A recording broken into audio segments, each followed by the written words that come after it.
coming to you again another Saturday live in my garden. It's hot. Yesterday, I think it was like 117, tied a record, hottest day of the year so far. But something great happened actually after the heat yesterday in the nighttime, like the monsoons came in. Didn't really get much rain, at least here. I did see there was some rain around the valley, um, but the humidity came in super hot and sweaty, but the humidity came in. And when I came out this morning, there was cloud cover, it was humid, all my plants look happy. This is the time of year, guys, that like people don't understand. It becomes very, very easy to grow. Love the heat, the sun, and the humidity. Before the humidity comes and it's just the heat and the sun, they don't love life so much.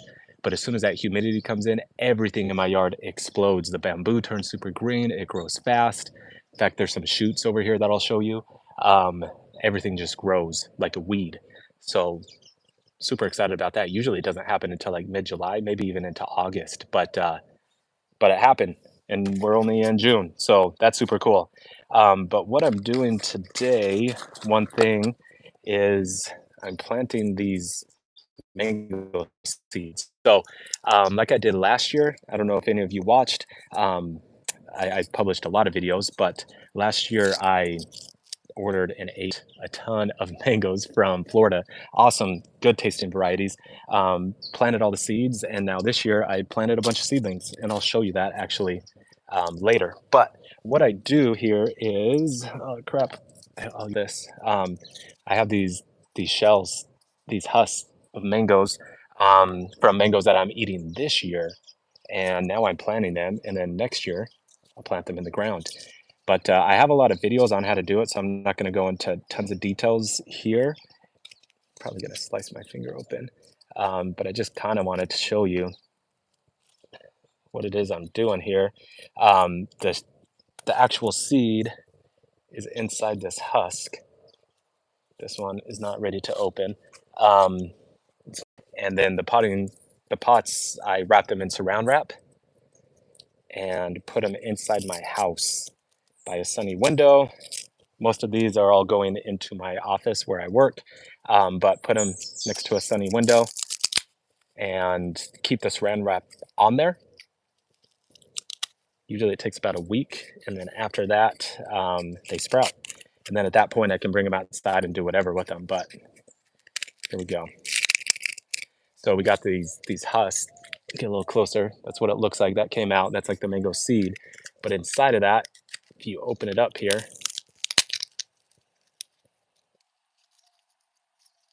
there's a seed, right? And so there's this little like protective film around the seed.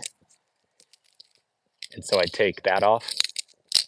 And then, like I said, all I do is I have these small pots, drop it in there,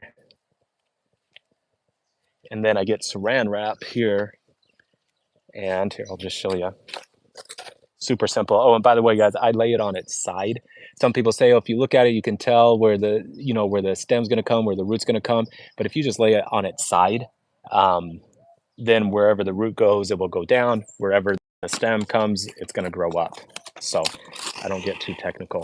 But really, all I do is I go like this. Right, wrap it just like this. Rubber band. Just got all wet on me. It's all right. Nasty. So I go like this, wrap on it. I don't touch it again. I just watered it before I put the seeds in. I watered all these pots down. And then, like I said, I'll just put this in a sunny window and boom, from there it grows. Fail-proof way. My friend Aaron taught me this way. And ever since I've started using it, I honestly have not lost even one seed. So that's what I'm doing here. Let me show you, talked a little bit about the bamboo. Let me grab this here. Flip you around. Check out here, I just noticed this right here, this shoot coming up. There's actually a shoot right next to it. One of these shoots came up just the other week, like right here. I think that thick one came up. But anyways, I'm getting a lot of new shoots. Here's another one right here.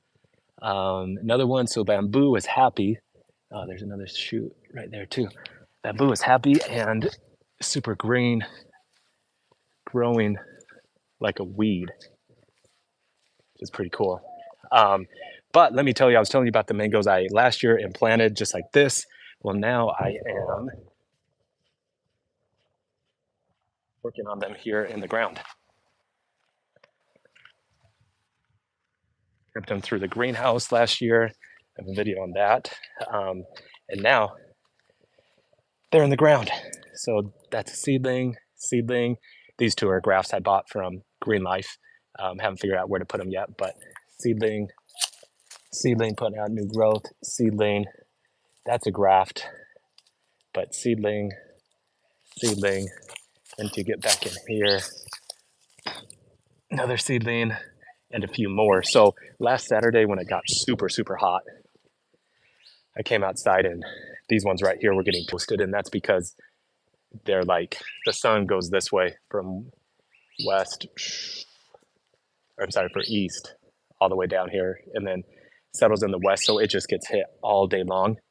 Next year, once this mulberry tree grows a little bit further this way, it'll cover them and give them some good shade in the summer, and then when it loses its leaves in the winter, it'll open it up and they'll get tons of sun. But for now, and this was just a quick makeshift shade, gonna have to figure out how to make it look nicer. After this summer, I won't have to use it at all, so maybe I won't figure out how to make it look nicer. But for now, as soon as I put that on, the mangoes recovered. They look great. I haven't had any issues, and they've actually put on some new growth. So leaving it like that for now. Here's some sunflowers. This one is done, and it's starting to produce those seeds. And then I'm going to throw those seeds right back to the ground. There's some more in here. But what I'm doing actually is these American Giant hybrid, the birds love them. They're getting them like right away. As soon as I put them in the ground, they find them. I've even put some netting over and they found them. So I'm going to do like a little greenhouse. I'm going to plant the seed and then I'm going to put that on top of it. And hopefully that helps the seed germinate and hopefully it keeps the birds away. So let me show you here. I was just talking about my mangoes. Here's some of my older mangoes. This is my Kent mango, which up until this spring, I had tons of bamboo right here. And so this tree was getting tons of shade and it wasn't growing great. But it always gives me a few quality Kent mangoes. Kent is top 5 variety. They're nice and big. Is there another one here? Nope, it's just this one. They're nice and heavy. They taste super good. There's another one in there. I think that's it. This tree, oh, no, one right here. This tree I expect to grow a lot better now that that bamboo is gone and it's not getting so much shade. Here is a top 3 tasting, maybe my top tasting mango variety. This is Sweet Tart. Got a few here, a few here. One thing, guys, with mangoes, people always worry, oh, should I take the fruit off? I think you should for the first 3 years, but honestly, the tree's going to do it itself. As you saw those dried and shriveled up ones, they'll dry and shrivel up if the tree doesn't want them. Here's another one. Get that off of there. But this is a good one. I mean, I got, I don't know, probably a dozen on this tree. Some right there, some back here. So I'm super excited about that.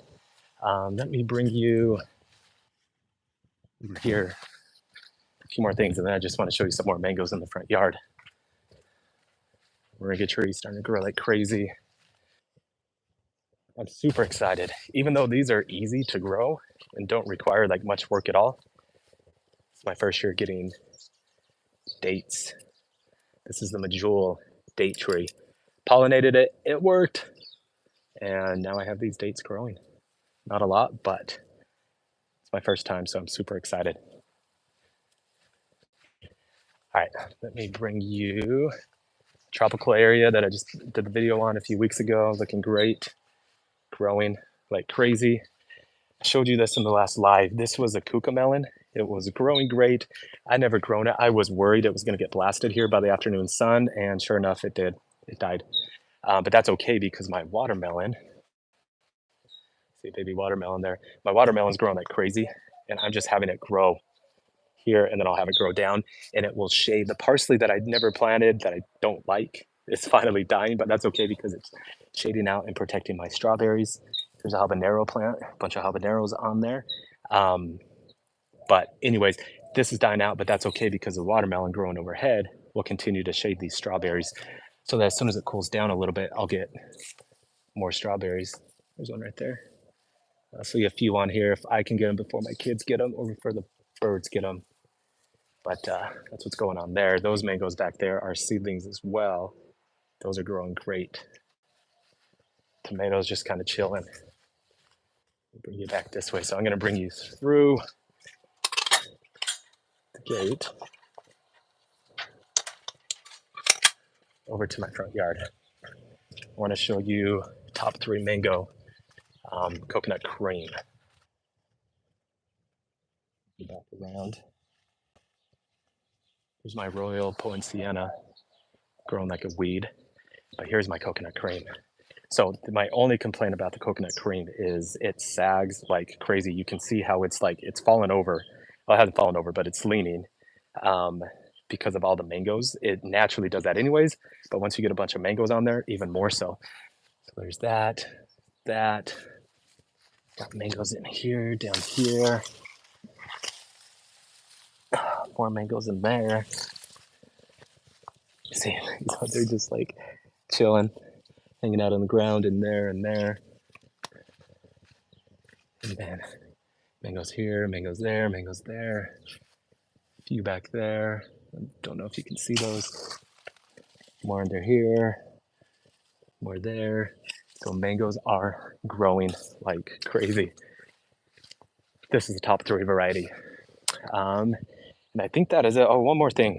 Look at my yard. Tell me what you guys think. Most people are going to tell me I'm crazy, but I don't use pesticides. I don't use herbicides. I don't use weed control. I don't use anything. So this area was severely neglected. It was severely killed because there was a bunch of paint and other stuff that got out here during my house remodel. And it's all grown back. It's green.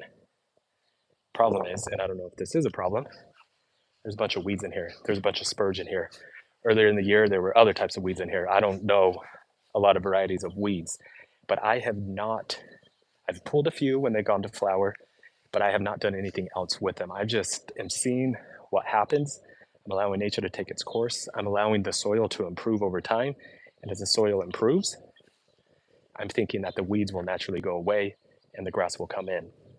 So I don't water a ton, super efficient with my lawn. But part of that is not spraying any weeds. I don't want to throw down any weed killer. So tell me what you think. Tell me if you think I'm crazy, but that's what I'm doing. And it's actually, sorry, let me take you one more spot.